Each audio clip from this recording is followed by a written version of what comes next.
موت، زندگی، بیماریاں، خوشیاں، یہ سب ہماری لائف کا حصہ ہیں.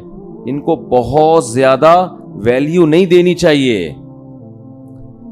زندگی کی پوری کوشش کرنی چاہیے کہ ہم زندہ رہیں، اللہ کی بہت بڑی نعمت ہے، لیکن تیار ہر وقت موت کے لیے رہنا چاہیے. انسان کسی بھی ٹائم کوئی بھی کبھی بھی مر سکتا ہے. بس یہ اپنے بارے میں بھی عقیدہ رکھ کے بیٹھ جائیں. جب قبرستان سے گزرے نا تو تھوڑی دیر ٹھہر جایا کریں وہاں پہ، مردوں کو دیکھیں، اندھیروں کو دیکھیں. قبرستان رات میں جانے میں زیادہ عبرت ہوتی ہے. کل ایک صاحب کہنے لگے میں قبرستان سے گزر رہا تھا رات کو، مجھے تو بڑا خوف آیا. میں نے کہا یہ تو کچھ بھی نہیں ہے بھائی، یہ اندر کی جو پوزیشن ہے نا وہ اس سے بولو بھائی، اوپر جو تمہیں خوف آ رہا ہے تو کچھ بھی نہیں ہے. اصل تو پروگرام کہاں ہو رہا ہے؟ جو ڈرونے ہو رہے ہیں نا پروگرام، وہ اندر ہو رہے ہیں. اور جو قبر کھول کے دیکھو نا تو اس میں کہہ رہے تھے، ہاں وہ مجھے کہہ رہے تھے کہ مجھے ایک ہڈی نظر آئی اتنی بڑی، گھٹنے کی، ٹانگ کی، ایک انسان کی نا قبرستان میں، یہی والا. تو وہ کہنے لگے یار یہ ہڈی نا پوری اس کی، یہ گھٹنے سے لے کے نیچے تک. تو میں نے اور ڈرا دیا. رمضان تھا، ہم نے کہا بھی تھوڑا سا خوف کا ہے، ہم نے اور ڈرا دیا اس کو. ہم نے کہا دیکھ لو یہ آدمی صبح صبح نہا دھو کے کوٹ ٹائی لگا کے آفس جایا کرتا ہوگا. اب مجھے کیا پتا کوئی رکشے والا تھا، ٹیکسی والا تھا، یا کوئی بہت بڑا آفیسر تھا، لیکن آفیسروں کا بھی حال بہرحال ہوتا تو یہی ہے نا. تو میں نے کہا یہ صبح صبح نہا دھو کے کوٹ ٹائی میں پرفیوم لگا کے اپنی لینڈ کروزر میں بیٹھ کے جاتا ہوگا. اور اب کیا حال ہوا ہے، اس کی ہڈی نکال کے لوگ دکھا رہے ہیں کہ یہ قبرستان سے کیا نکلی ہے. وہ ہے بھائی، بولو بھائی، ہڈی. کل ہمارا بھی یہی حال ہوگا. اور یہ تو ابھی اچھی کنڈیشن میں ہے، ہڈی سے پہلے کیا حال تھا جب لاش میں کیڑے پڑتے ہیں اور سڑتی ہے لاش اور پھولتی ہے اور پھٹتی ہے. 2 منٹ میں انسان کی اوقات پتہ چل جاتی ہے. یہ ہے کیا، یہ فن خان بنا پھر رہا تھا. اور اب کیسے دفناتے ہیں نا لوگ کہ بدبو نہ آ جائے لاش میں، اس کو دفناؤ جلدی، مٹی ڈالو اس کے اوپر. تھوڑے دن تک اس کی حفاظت ہوتی ہے قبر کی، اس کے بعد بھول جاتے ہیں. اور گورکن اس کا ایسا فائدہ اٹھاتا ہے ایک ایک قبر میں. یہ تو قیامت کے دن جب پاپوش کے قبرستان سے اور یہ محمد شاہ کے قبرستان سے جب مردے اٹھیں گے تو پتہ چلے گا کہ آدھی آبادی تو ایک ہی قبرستان سے اٹھ رہی ہے. ایک ایک قبر سے 25 لوگ نکل رہے ہیں. ایک ایک قبر میں جو ہے نا گورکن کئی مردوں کو ڈال رہا ہے. وہ بھی پریشان ہے کہ یار اتنے مردے کدھر ٹھکانے لگاؤں میں. تو یہ حال ہے انسان کا. ہڈیاں نکل رہی ہیں، لاش، کسی کے کوئی انگلی نکل آئے گی اندر سے، کیسا حال ہوتا ہے. اور یہ غنیمت ہے. لیکن اس قبر کے اندر ایک برزخ کی قبر ہے. جیسے جب آپ سوتے ہو، آرام کرتے ہو، ایک آپ کی وہ کنڈیشن ہوتی ہے جو آپ بستر پہ لیٹے ہوئے ہو، ایک وہ کیفیت ہوتی ہے جو آپ پر سونے کی حالت میں گزر رہی ہوتی ہے. وہ کیفیت زیادہ عجیب ہے اس کیفیت سے جو آپ کو نظر آ رہی ہے. قرآن کہتا ہے فرعون کی ایک لاش وہ ہے جو تمہیں عجائب گھر میں نظر آ رہی ہے، وہ بھی عبرت کی بات ہے. لیکن ایک عالم برزخ میں فرعون پہ جو گزر رہی ہے نا، وہ چیز تمہیں نظر نہیں آ رہی، وہ اس سے بہت زیادہ خطرناک ہے. النار یعرضون علیہا غدوا وعشیا، وہ آگ ہے جس پر فرعون کو صبح اور شام جلایا جاتا ہے. وہ جلنے والا منظر مجھے اور آپ کو نظر نہیں آ رہا، وہ اس سے زیادہ ڈینجرس ہے. تو برزخ کی بھی ایک حیات ہے، برزخ کی بھی ایک زندگی ہے. قبرستان کے نیچے آگ بھی ہے اور اللہ نے جنت کے باغات بھی رکھے ہیں اس میں. جو مردے کے اوپر جو کیفیات گزر رہی ہوتی ہیں وہ اس سے زیادہ خطرناک ہے. ایک روایت میں آتا ہے آپ صلی اللہ علیہ وسلم نے فرمایا اگر تم قبر کے اندر کے حالات کو دیکھ لو تو مردوں کو دفنانا چھوڑ دو، یہ حال ہو جائے. تو دنیا کے بارے میں یہ تصور بٹھانا کہ یہ مسافر خانہ ہے، یہ دل لگانے کی جگہ نہیں ہے، یہ کھوپڑی میں بیٹھے گی، یہ بات دو کام کرنے سے، ورنہ یہ بات کھوپڑی میں بیٹھے گی نہیں۔ ایک تو روزانہ سوچنا چاہیے اور موت کا تذکرہ بار بار کرنا چاہیے، قبرستان بار بار جانا چاہیے۔ اس عمل سے انسان کو یہ احساس ہوتا ہے کہ میں دنیا میں رہنے کے لیے نہیں آیا۔ نبی صلی اللہ علیہ وسلم نے فرمایا کنت نہیتکم عن زیارت القبور فزورها فإنها تذکر الآخرہ، میں نے تمہیں قبرستان کی زیارت سے منع کیا تھا۔ لوگ پہلے بدعتیں کرتے تھے، وہاں شرک ہوتا تھا۔ فرمایا اب تمہیں اجازت دے رہا ہوں، اس لیے کہ قبرستان جانے سے آخرت کی یاد تازہ ہوتی ہے، احساس ہوتا ہے کہ کل ہم نے بھی لیٹنا ہے یہاں پہ۔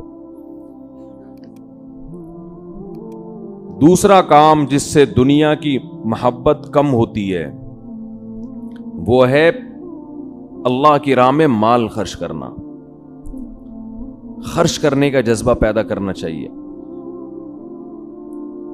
الذین ينفقون اموالهم ابتغاء مرضات اللہ وتثبیتا من انفسہم، سورہ آل عمران میں اللہ کا نے ارشاد فرمایا کہ نیک بندے اللہ کی راہ میں مال خرچ کرتے ہیں دو کاموں کی وجہ سے، ایک اللہ کو راضی کرنے کے لیے، وتثبیتا من انفسہم، اور ایک اپنے آپ کو دین پر مضبوط کرنے کے لیے، اپنے دل سے دنیا کی دولت کی محبت نکالنے کے لیے۔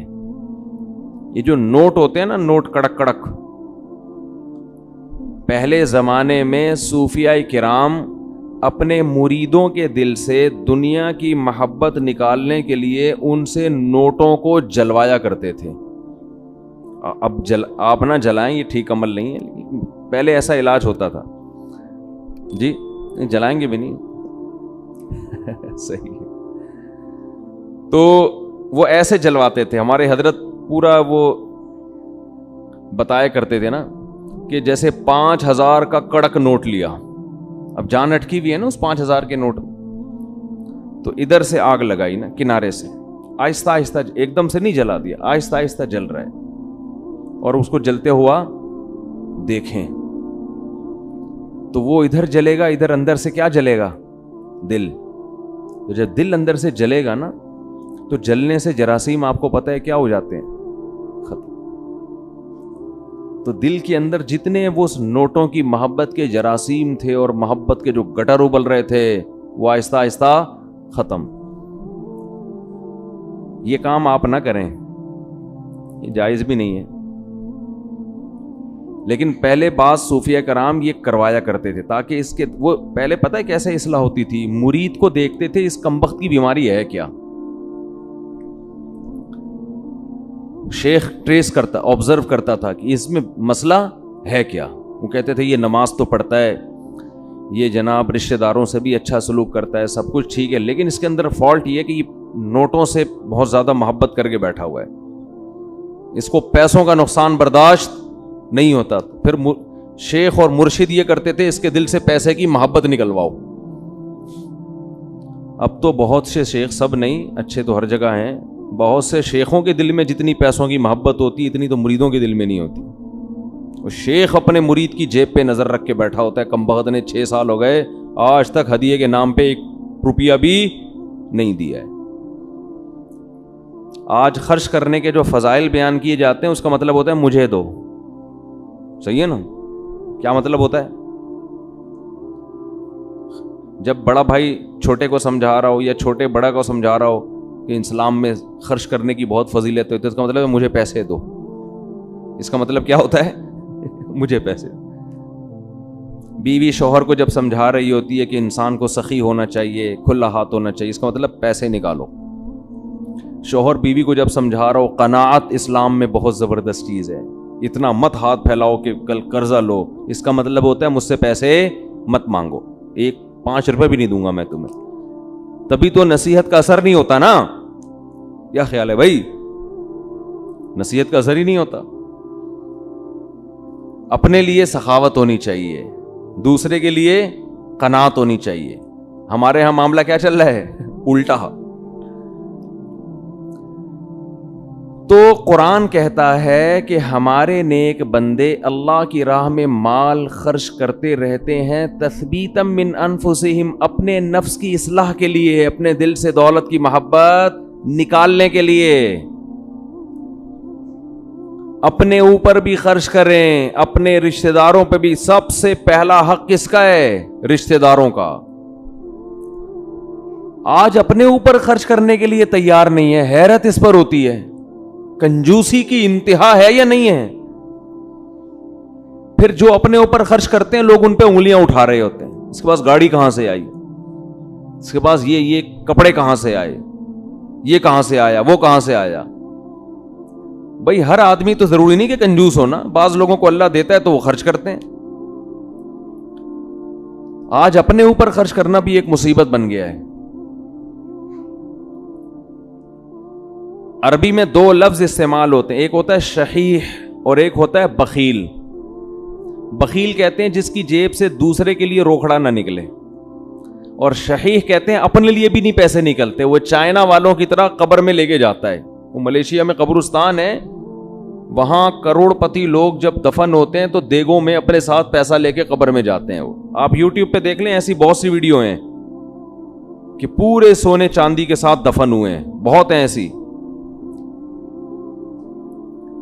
ہمیں ہمارے نبی نے فرمایا صلی اللہ علیہ وسلم، دنیا مسافر خانہ ہے، میری مثال اس سوار کی طرح ہے کراکب استظل تحت شجرہ. ایک مسافر سفر کرتے کرتے درخت کے نیچے لیٹ گیا ہو تھوڑی دیر سستانے کے لیے، آرام کے لیے، اس کے بعد اس نے موو کرنا ہے یہاں سے. بھائی ہم کروڑوں سال سے نہیں تھے، لاکھوں کروڑ، یہ دنیا بنے ہوئے تو پتہ نہیں کروڑوں سال ہو گئے. آدم علیہ السلام کو آئے ہوئے ہزاروں سال، نوح علیہ السلام 950 سال تو خالی تبلیغ کی ہے انہوں نے.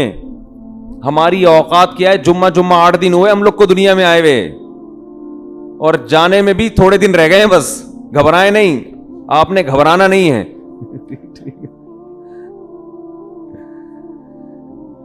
تو یہ میں آپ کو ڈرانے کے لیے یہ باتیں نہیں کر رہا کہ آپ کہیں یار جمعہ 8 دن نہیں اور 4 دن رہ گئے جانے میں. یہ حقیقت ہے. تو موت سے ڈرنے کا فائدہ نہیں ہے، موت سے دوستی لگانے کا فائدہ ہے. دیکھو جس ڈاکو نے پیچھا کرنا ہی ہو، آپ کسی محلے میں رہتے ہیں، آپ کو پتا چل گیا یہاں ایک بندہ میرے پیچھے پڑا ہوا ہے، میری ہاتھ دھو کے مارے گا وہ مجھے یا مجھے پکڑے گا، تو آپ محلہ تبدیل کر لو گے. کیا خیال ہے کہ بھائی اس دہشت گرد کو تو محلے سے نکالا نہیں جا سکتا، خود ہی محلہ تبدیل کر لو. جیسے ہی آپ نے محلہ تبدیل کیا وہ دوسرے محلے میں پہنچ گیا، پھر وہ آپ تیسرے محلے میں گئے، وہ وہاں پہنچ گیا. اب آپ بھاگ کے تھک گئے مگر وہ آپ کا پیچھا نہیں چھوڑ رہا. تو پھر آپ کیا کرو گے؟ وہی کرو گے جو امریکہ افغانستان میں کر رہا ہے، مذاکرات کی دعوت دو گے. آپ کیا کرو گے؟ بولو بھائی. قطر مذاکرات ہوں گے. یار بیٹھو آؤ. وہ تو کہہ رہے تھے 20 سال پہلے یہ کر لیتے مذاکرات، لیکن چلو دیر آئے درست ہے. وہ کہے گا آؤ بیٹھو مذاکرات کرتے ہیں. تو آپ بھی یہی کرو گے نا اس ڈاکو کے ساتھ کہ بھائی تمہیں کیا مسئلہ ہے، میری جان کے پیچھے ہاتھ دھو کے کیوں پڑ گیا ہے؟ آؤ بیٹھو، پیسے چاہیے، کیا چاہیے تمہیں؟ تو آپ مذاکرات کے ذریعے کمپرومائز کی بولو کوشش کرو گے کہ یار اس سے جان چھڑانا مشکل نہیں ہے، فل ٹینشن ہے یہ آدمی، بیٹھ کے کچھ ٹاک شاک کر کے کچھ باتیں کر کے کچھ دوستی لگاتے ہیں، دشمنی ختم کرتے ہیں. آخری نتیجہ یہ نکلے گا کہ نہیں نکلے گا؟ تو قرآن کہہ رہے کوئی عام ڈاکو تمہارے پیچھے کیا لگے گا، انما تکونوا یدرککم الموت، موت جیسے تمہارا پیچھا کر رہی ہے نا، پیسے دنیا میں پولیس کسی کا پیچھا نہیں کرتی، سمجھ رہے ہیں؟ وہ بھی ایک وقت کے بعد آ کے چھوڑ دیتی ہے. موت ایسا پیچھا کر رہی ہے، یدرککم الموت، قرآن کہتے ہیں موت ایسے پکڑے گی تمہیں، آ کے ادراک کرے گی تمہارا. وہ جس دن سے پیدا ہوئے ہیں اسی دن سے پیچھے پڑی ہوئی ہے، اور اس نے بہت کوشش کی ہم کو قبر میں اتارنے کی. بچہ جب پیدا ہوتا ہے کئی حادثات اس کی زندگی میں آتے ہیں، بچ جاتا ہے. کئی بیماریاں حملہ کرتی ہیں، بچ جاتا ہے. جوانی میں آتا ہے، کئی دفعہ حادثے ہوتے ہیں، بائک سے گرا، ایکسیڈنٹ ہوا، یہ ہوا وہ ہوا، بچ گیا. وہ تو اس وقت سے اڑنگیاں دینے کی کوشش کر رہی ہے. اڑنگی سمجھتے ہیں؟ جب ہم اسکول جاتے تھے نا تو ایک دوسرے کو اڑنگی دیتے تھے ہم. اب تو بچے اسکول بھی ایسے تمیز سے جا رہے ہیں, تمیز سے آ رہے ہیں, کوئی نہ اڑنگی نہ کوئی شرارت, تو ان میں کوئی صلاحیت ہی پیدا نہیں ہو رہی, ایسے ممی ڈیڈی ٹائپ کے بچے نکل رہے ہیں. ہمارے دور کے اسکول تھے, مزہ آتا تھا اسکول میں, اتنا بھاری بھرکم بیگ لٹکا کے اسکول جاتے تھے, ساتھ والے کو شرارت ہوئی, تھوڑا سا آگے گئے, اس نے تھوڑا سا ٹانگ میں یوں کیا, بڑک جو ہے نا آگے گرے, پھر ہم بدلہ لینے کے پیچھے پڑے ہوئے تھے, اب ہم بھی اڑنگی دیں گے. راستے میں ہی پھڈا ہو رہا ہے, گتم گت مار رہے ہیں ایک دوسرے کو, پھر سلو ہو رہی ہے, پھر جا رہے ہیں. اس طرح سے ہم پونے گھنٹے میں اسکول پہنچتے تھے. پھر لیٹ ہونے کی وجہ سے پی ٹی ماسٹر کھڑے ہوئے ہوتے تھے وہاں پہ, ان کے سامنے ہاتھ پہ اب ڈنڈے کھاؤ, لیٹ کیوں پہنچ, اس سے ہاتھ مضبوط ہوتے تھے. حقیقت ہے نا. تو شوز اتارتے تھے ایک دوسرے کے, بھائی شوز پہنے ہوئے نا, پیچھے اس کے تھوڑا سا پاؤں رکھیں, خود ہی اتر جائیں گے, آپ کو اتارنے کی ضرورت. اب وہ بیٹھ کے جو ہے نا شوز کو صحیح کر رہا ہے, پھر لڑائی ہو رہی ہے, پھر بھڈا ہو رہا ہے. ایک بچہ کافی دیر سے نا اس کا ہاتھ نہیں جا رہا تھا گھنٹی پہ, ایسے اچھل اچھل کی کوشش کر رہے, ایک بڑے میاں گزرے, انہوں نے بجا دی گھنٹی, اور بچے سے پوچھا بیٹا ہاں بتاؤ کیا کہہ رہے ہیں, بھاگو. اب کیا کرو, جو کام میں کر رہا تھا مجھ سے ہوا نہیں, آپ نے کر دیا, اب کیا کرنا ہے, بھاگو. یہ ہوتے تھے پہلے کے بچے. اب وہ ویڈیو گیم کھیل کھیل کے بچوں کی صلاحیتیں برباد. خیر, تو جب جیب سے پیسے نکلیں گے, نکلتے رہیں گے, نکلتے رہیں گے, نکلتے رہیں گے, تو دل سے دنیا کی محبت ختم ہوگی. او بھائی مسافر خانہ ہے, سفر کے دوران اگر آپ کو کچھ پیسے ملے ہوئے ہوں اور آپ کو پتا ہو کہ یہ ٹرین سے اترتے ہی واپس لے لیے جائیں گے, تو آپ کوشش کرتے ہو کہ اترنے سے پہلے ہی سارے کھا پی کے ختم کر دو. ایسا ہوتا ہے کہ نہیں ہوتا؟ تو بھائی ادھر قبر میں جاتے ہی یہ کفن میں جیب ہوتی ہے نہیں ہوتی نا جیب, تو آگے خالی ہاتھ جانا ہے. بچوں کی فکر کرتے ہیں لوگ بہت زیادہ, بچوں کا کیا ہوگا, بچوں کے لیے کچھ بنا بنو کے تھوڑا بہت کر دو بس, اور پھر بے فکر ہو جاؤ, دماغ کو ہٹاؤ ہر ان کاموں سے. اللہ نے کچھ وسائل دیے تو تھوڑا بہت بچوں کے لیے, بہت زیادہ اس میں بھی ٹینشن نہ لو. بچہ 2 ہاتھ 2 ٹانگیں لے کے پیدا ہوتا ہے, وہ خود بھی تو کمائے گا, اللہ نے اس کو بھی تو کمانے کی صلاحیت دی ہے. اور بچے کو بھی یہ بتا دو کہ مسافر خانہ ہے یہ, یہاں ہمیشہ رہنا نہیں ہے, جب میں جاؤں گا تو کون سا یہاں پڑا رہے گا. تو اس کو بھی یہ بتا دو یہ مسافر خانہ ہے, یہ رہنے کی جگہ نہیں ہے. وہ میں اپنے چھوٹے بچوں کو صبح سحری کے وقت یہ سمجھا رہا تھا نا کہ دیکھو ہم سب نے مرنا ہے. بچوں میں نا یہ باتیں بار بار دماغ میں, بہت چھوٹے بچے کے تو نہ ڈالیں, وہ بعض دفعہ ڈر بھی جاتا ہے, لیکن ہنستے کھیلتے ان کو یہ باور کراتے رہیں کہ دیکھو ہم نے جانا ہے, یہ دنیا رہنے کی جگہ نہیں ہے. یہ چیزیں آج والدین بتاتے نہیں ہیں. تو میں بچوں کو لے کے بیٹھا ہوا تھا, چند دن پہلے کی بات ہے, میں بچوں سے کہہ رہا تھا دیکھو بچوں سب نے جانا ہے, سب سے پہلے ہو سکتا ہے میں جاؤں. تو ایک چھوٹی بچی کہتی ہے بھائی ابو منہ سے نا باتیں اچھی نکالنی چاہیے انسان کو, منہ سے کیا کرنا چاہیے, باتیں اچھی نکالنی چاہیے. مجھے ہنسی آ گئی, میں نے سوچا اس کو یہاں بٹھا دیتا ہوں کہ اب آپ نصیحت کرو, ہم سامنے بیٹھتے ہیں جا کے. بچے آج کل بہت ڈیڑھ ہوشیار قسم کے پیدا ہو رہے ہیں. تو بچوں کو جب کہنا کہ منہ سے باتیں اچھی نکالنی چاہیے, کیا موت کی باتیں ہیں, تو بولو بیٹا یہی اچھی باتیں ہیں منہ سے, زندگی کی باتیں اچھی نہیں ہیں. تو میں یہ کر رہا تھا جس ڈاکو نے آپ پہ پنجے گاڑنے ہی ہیں, پکڑنا ہی ہے, تو اس سے مذاکرات کر کے دوستی لگا لی جائے نا, تو موت ایک ایسا دشمن ہے جو کسی قیمت پہ آپ کو معاف نہیں کرے گا. تو اس سے بھاگ نہیں سکتے, اس سے دوستی لگائی جا سکتی ہے. موت سے باتیں کیا کریں بیٹھ کے, بھائی کوئی مسئلہ نہیں ہے, جہاں تم نے اتنے لوگوں کو قبر میں اتارا مجھے بھی اتار دینا تو, لیکن آپ چاہتی کیا ہو مجھ سے, ٹھیک ہے نا, پرابلم کیا ہے آپ کے ساتھ, میں تو تیار ہوں گلے لگانے کے لیے.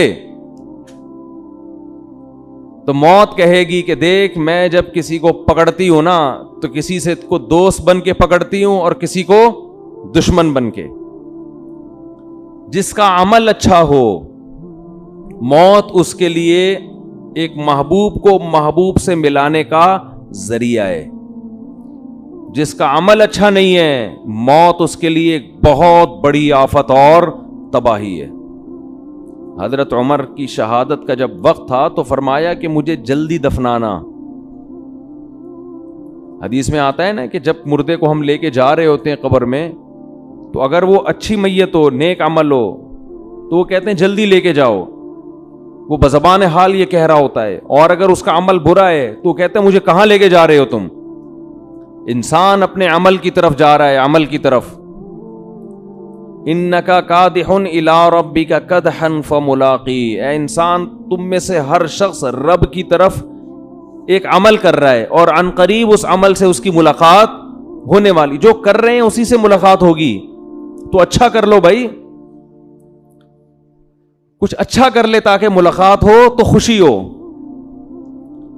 تو نبی صلی اللہ علیہ وسلم نے فرمایا اتقوا النار ولو بشق تمرہ, صدقات و خیرات کا سب سے پہلا فائدہ کیا ہے؟ آپ کے دل میں دنیا کی محبت ختم ہوگی اور اس سے دنیا میں سکون ملے گا, آپ ریلیکس ہو جائیں گے.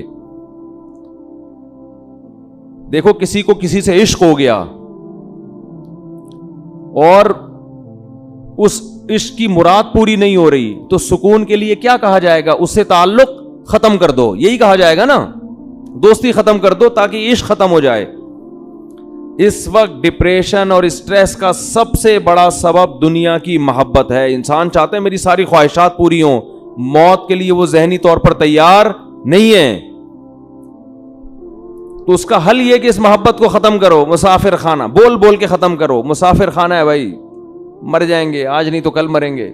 وہ فلاں مر گیا تو اللہ مغفرت فرمائے, سب نے مرنا ہے بھائی, بس مر گیا تو کیا ہوا, آج ہم نے, کل ہم نے مرنا ہے, کل آپ نے مرنا ہے, سب نے مرنا ہے. قبرستان تو ایسے ہی آباد ہوں گے. اصل تو ہماری وہ 6 فٹ کی, دیکھو راحت اندھوری کا شعر میں نے لائیو سنا تھا, 2 گز صحیح لیکن میری ملکیت تو ہے, اے موش تو نے مجھ کو زمیندار کر دیا, او کما قال, کہ 2 گز صحیح ہے اور میری ملکیت تو ہے نا. تو یہ شعر میں نے سنا, اور ابھی راحت اندھوری کہاں ہے؟ اسی 2 گز کی زمین میں. جب وبا آئی تھی کرونا کی تو راحت اندھوری کا شعر آیا تھا کچھ اس وبا کے بارے میں, اور اسی وبا سے راحت اندھوری کا انتقال ہوا کرونا میں. سمجھتے ہیں کہ نہیں؟ تو آدمی بتا رہا ہوتا ہے اور لیٹا ہوا ہوتا ہے قبر میں, تو سب مر مر کے بھر رہے ہیں قبریں, جا رہے ہیں دنیا سے.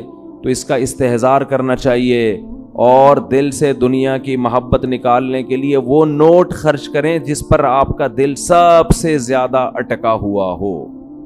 سمجھتے ہو؟ حدیث میں آتا ہے کہ سب سے افضل صدقہ وہ ہے کہ جس میں صدقہ کرنے کا دل نہیں چاہ رہا ہو. بات آ رہی ہے سمجھ میں؟ صدقہ کرنے کا, بولو بھائی, دل نہیں چاہ رہا ہو, وہ نکالو جیب سے. اور صحابہ یہ بھی پوچھتے تھے کہ کہاں خرچ کریں. نبی نے فرمایا, ہاں پہلا فائدہ میں بتا دوں کہ دل کی اصلاح ہوتی ہے. دوسرا فائدہ, ذہن کو سکون ملتا ہے, ڈپریشن اسٹریس ختم ہوتی ہے. تیسرا فائدہ, اللہ کا غضب ٹھنڈا ہوتا ہے. گناہ انسان سے ہو جائے اللہ غضبناک ہوتے ہیں. آپ نے فرمایا آگ سے بچو, اگرچہ کھجور کا ایک دانہ صدقہ کر کے ہی ہو, کچھ نہ کچھ کرو صدقہ تاکہ اللہ کا غضب کیا ہو؟ ٹھنڈا ہو. تو بہت سارے ہیں. رمضان میں چونکہ نبی سخاوت کا دریا بنا کرتے تھے, تو رمضان میں زیادہ کرنا ہے. کرنا کہاں ہے, یہ بہت اہم سوال ہے. سب سے پہلا حق اسلام نے آپ کے غریب ترین رشتہ داروں کا بنایا ہے. آج کل غریب لوگ مارکیٹ میں اویلیبل ہیں نہیں. پہلے میں یہ بتا دوں, آپ غریب تلاش کرنا مشکل کا ہیں, لیکن اتنے آسانی سے نہیں ملتے, اس میں فراڈی زیادہ ملتے ہیں. تو اگر رشتہ داروں میں کوئی واقعی مستحق ہے تو جنت کمانے کا اس سے بہتر موقع آپ کے پاس نہیں ہے. اور رشتہ داروں کو تو ویسے بھی ہدیے دے دیا کرو بھائی. بہن بھائیوں نے آپس میں پیسوں کے تبادلے چھوڑ دیے, دعوتیں ہو رہی ہیں جن کا کوئی فائدہ نہیں ہے. بلا کے اتنا قورمہ دیکھ پکا کے سب کو کھلا دیا, وہ پہلے اپنے گھر میں نہیں کھا رہا کیا بیٹھ کے. پیسوں سے جتنی حاجت پوری ہوتی ہے کسی کی, اتنی دعوتوں سے پوری نہیں ہوتی. تو پیسے دو بھائی ان کو. رواج ہی ختم ہو گیا کہ بھائی اپنی بہن کو لفافے میں ڈال کے پیسے دے دے. اور رشتہ دار جو قریبی ہے نا, ان کے لیے مستحق ہونا ضروری نہیں ہے. مستحق تو زکوٰۃ کے لیے ضروری ہے, پھر ورنہ زکوٰۃ ادا نہیں ہوگی. ویسے صدقہ دینے کے لیے سامنے والے کا مستحق ہونا ضروری نہیں ہے. اپنے قریبی رشتوں کو آپ ہدیے کے نام پہ لفافے میں پیسے ڈال کے دے دیا کرو. یہ چیز ہمارے معاشرے میں ختم ہو رہی ہے. تہادوا تحابوا، آپ نے فرمایا ایک دوسرے کو ہدیے دیا کرو، اس سے محبت بڑھے گی. بجائے دینے کے کیا کر رہے ہیں؟ الٹا کھا رہے ہیں. تو سب سے پہلا حق کس کا ہے؟ قریب ترین رشتہ داروں کا، پھر دینی مدرسوں کا، پھر اور جو بھی اللہ نے آپ جو بھی خیر کے کام ہیں، ہسپتال ہیں جو اچھے کام کر رہے ہیں، کہیں بھی جہاں آپ کا دل کھٹکتا ہے. لیکن اتنی بات ضرور ہے کہ اللہ نے جیسے ایمان والوں کی یہ صفت بیان کی کہ یہ نماز پڑھتے رہتے ہیں، اسی طرح اللہ نے بتایا کہ ان کی جیب سے اللہ کے لیے پیسہ نکلتا رہتا ہے. اور یہ پیسہ آپ کی جیب سے نکل کے ضائع نہیں ہو رہا، اللہ کے بینک میں انویسٹ ہو رہا ہے، اللہ کی تجارت میں انویسٹ ہو رہا ہے. اللہ فرماتے ہیں کہ اللہ سخی ہے، وہ بہت زیادہ اس کو بڑھا چڑھا کے دے گا. اس کی مثالیں دی کمثل حبۃ، جیسے گندم کا ایک دانہ، اس میں آپ کو لاکھوں دانے نظر نہیں آئیں گے، لیکن آپ زمین میں بوئیں تو ایک ایک دانے سے کیسے لاکھوں لاکھوں دانے پیدا ہوتے ہیں. تو ایسے ہی اللہ مسلمان کے صدقات و خیرات کو پھیلاتا رہتا ہے اور بڑا کرتا رہتا ہے اس کو.